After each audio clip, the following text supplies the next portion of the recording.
बोल सियावर रामचंद्र भगवान की जय।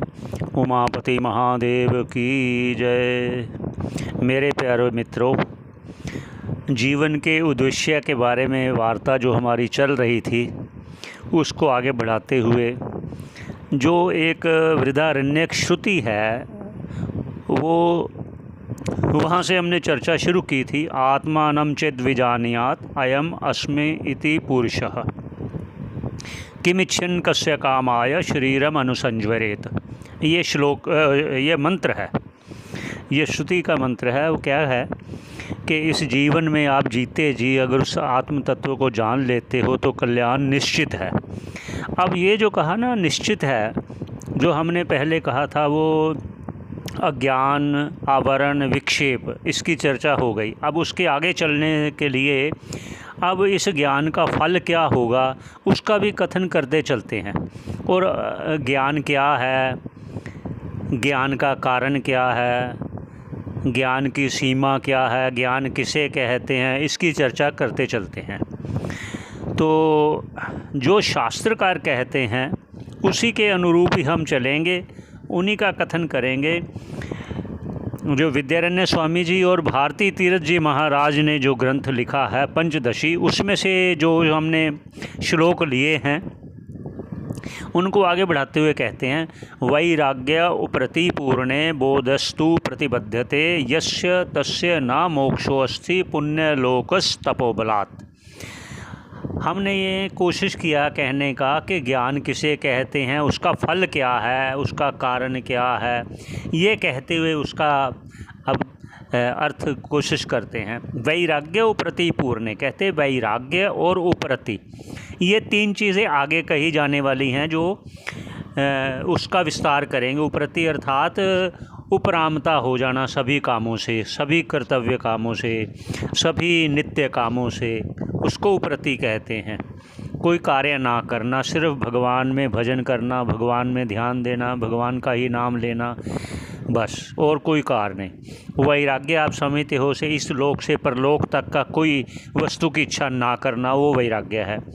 ये कह रहे वैराग्य उपरति पूर्ण, अगर वैराग और उपरति पूर्ण हो गया है अर्थात आपको निश्चित हो गया, बोधस्तु प्रतिबद्धते और ज्ञान नहीं हुआ, यस्य जिसको, तस्य उसको, ना मोक्षो अस्ति उसका मोक्ष नहीं होगा, उसका जीवन मुक्ति का आनंद नहीं होगा। फिर बोलते हैं वैराग्य उपरति पूर्ण, अगर वैराग्य पूरा है, उपरति पूरी है, बोधस्तु प्रतिबद्धते लेकिन ज्ञान नहीं हुआ, यस्य जिसको, तस्य उसको, ना मोक्षो अस्ति उसका मोक्ष नहीं होगा। फिर क्या होगा, पुण्यलोकस्तपोबलात्, पुण्य लोकों की प्राप्ति होगी। उसके बाद फिर जब उसका पुण्य क्षीण होकर फिर इस मृत्यु लोक में आएगा तो फिर पुनः फिर अपना उस बोध को प्राप्त करने के लिए भगवान उसको रास्ता वह देंगे, वह परिवार देंगे, वह सारा संयोग बनाएंगे परमात्मा। क्योंकि परमात्मा कभी भी किसी को वंचित नहीं करते अपने स्वरूप प्राप्ति में। भगवान ने एक जगह और भी कहा है, आप सुनिए, उन्होंने प्रतिज्ञा की है भगवान ने। क्या कहते हैं, सकृद्देव प्रपन्नाय त्वामस्मै इति च याचते अभयम सर्वभूतेभ्यो ददामि एतद् व्रतम मम। ये भगवान स्वयं कह रहे हैं, राम जी, वाल्मीकि रामायण का ये श्लोक है। वो कह रहे हैं सकृद्देव, एक बार भी कोई मेरी शरण में आ जाए तो मैं उसका कल्याण जरूर करूँगा, लेकिन ज्ञान के द्वारा, बिना नियम के नहीं करते कोई भी कार्य। खुद भी अगर आ जाए इस पृथ्वी पर तो भी वो नियम से चलेंगे, अपनी मर्यादा में चलेंगे। वो भी चाहते हैं कि मेरा भगत भी मेरी मर्यादा में आकर मुझे मेरा स्वरूप का लाभ ले। इसलिए कहते हैं सकृद्देव प्रपन्ना आए, एक बार भी मेरी शरण में आ जाए और बोल दे कि मैं तेरा हूँ, अस्मि इति च याचते, और मुझे बोले कि हे भगवान मैं आपकी शरण में हूँ, मेरा कल्याण कीजिए, मुझे मोक्ष पद दीजिए, मैं इस संसार में बार बार नहीं आना चाहता। ये भगवान स्वयं कह रहे हैं। और भगवान कृष्ण जी भी कह रहे हैं, सर्वधर्मान परित्यज्य माम एकम शरणम ब्रज अहम त्वा सर्व पापेभ्यो मोक्षयिष्यामि मा शुचः। बार बार कह रहे हैं, जब जब भी आएंगे भगवान वो स्वयं अपनी प्रतिज्ञा दोहराएंगे, इसलिए कि जिस जीव ने नहीं सुना वो सुने।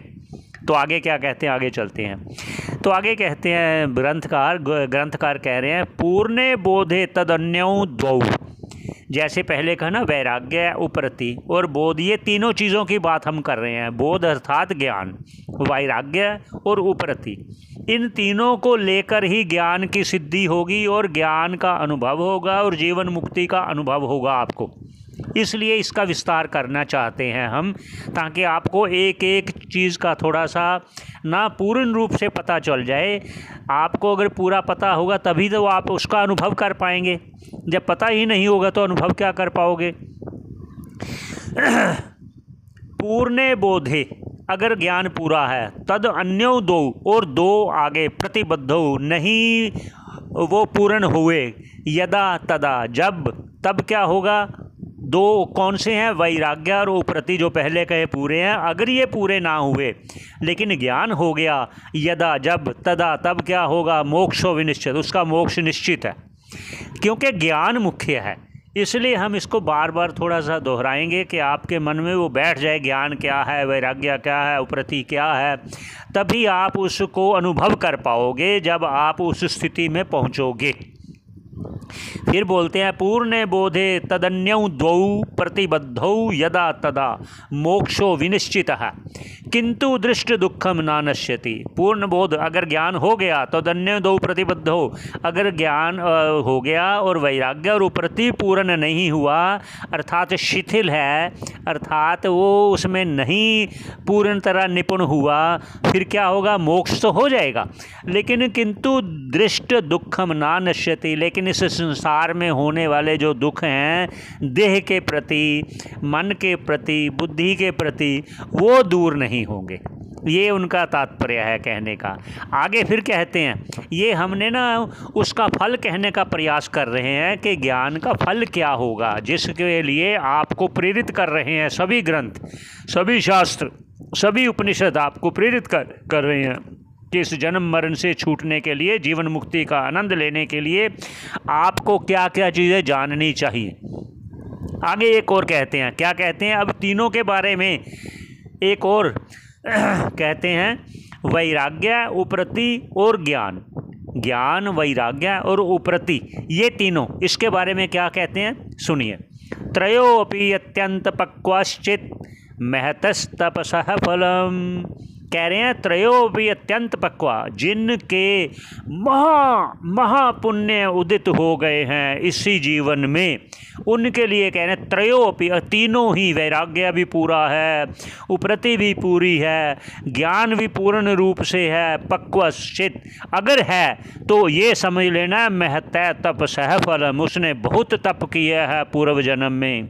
महतः तपसः फलम, वो बहुत ही महान तप का फल उसको इस जन्म में मिल रहा है। अगर कहीं कहीं कम है, जो पहले कह चुके हैं, वैराग्य पूरा है, उपरति पूरी है, बोध नहीं हुआ, या बोध पूरा है, वैराग्य पूरा नहीं है, उसके लिए कह रहे हैं आगे, दूरितेन क्वचित किंचित कदाचित प्रतिबद्धते। लेकिन कह रहे हैं कभी कभी पूर्व जन्म में किए हुए ऐसे कर्म जिसके कारण कहीं पे कोई कम है, वैराग्य कम है, कहीं उपरति कम है, कहीं बोध तो एक ही होगा, एक ही प्रकार का होगा। जैसे किसी ने रज्जू में सर्प देखा है तो सभी को वो सर्प हट जाने पर रज्जू ही सभी को दिखाई देगा, ये नहीं है किसी को कुछ और दिखाई दे, किसी को कुछ और दिखाई दे। ऐसे ही ज्ञान का रूप तो एक ही है, अनुभव तो एक ही है, लेकिन उसकी दृढ़ता में कह रहे हैं, ज्ञान की दृढ़ता में कह रहे हैं कि वो पाप कर्म के कारण उसकी उतनी दृढ़ता नहीं होती। लेकिन देखिए फिर कहते हैं, इसमें एक उदाहरण दे देते हैं, लौकिक उदाहरण देते हैं। जैसे कि कोई फर्स्ट क्लास में पास हो गया, 99% मार्क्स आ गए, वो कोई दूसरे के 70 आ गए, कोई 80 आ गए परसेंट, तो पास तो वो भी है ना, फर्स्ट क्लास में ही है। लेकिन वो फर्स्ट सेकंड इसलिए गिना गया कि किसी के कुछ ज़्यादा मार्क्स आ गए। लेकिन कोई पास हो गया, पास तो वो भी पास है, फर्स्ट वाला भी पास है, जिसके 33% आ गए, 40% आ गए मार्क्स, पास तो वो भी है, लेकिन उसको उतने खुशी नहीं होगी। ऐसे ही ये समझ लेना, क्योंकि ये बहुत ही गहराई में समझने वाली बातें हैं। कोशिश करेंगे जितना सरलता से कहें। आगे इस ज्ञान का, वैराग्य का और इसका कारण कहना, क्योंकि कारण कहेंगे तभी तो आप उस ओर बढ़ोगे। इसका कारण क्या है, ज्ञान का कारण क्या है। जब कारण समझ लोगे तो आप समझोगे अच्छा ठीक है, इसका कारण क्या है, फिर उस ज्ञान का स्वरूप क्या है, फिर उस ज्ञान का फल क्या है, ये आगे कहेंगे। बोल सियावर रामचंद्र भगवान की जय।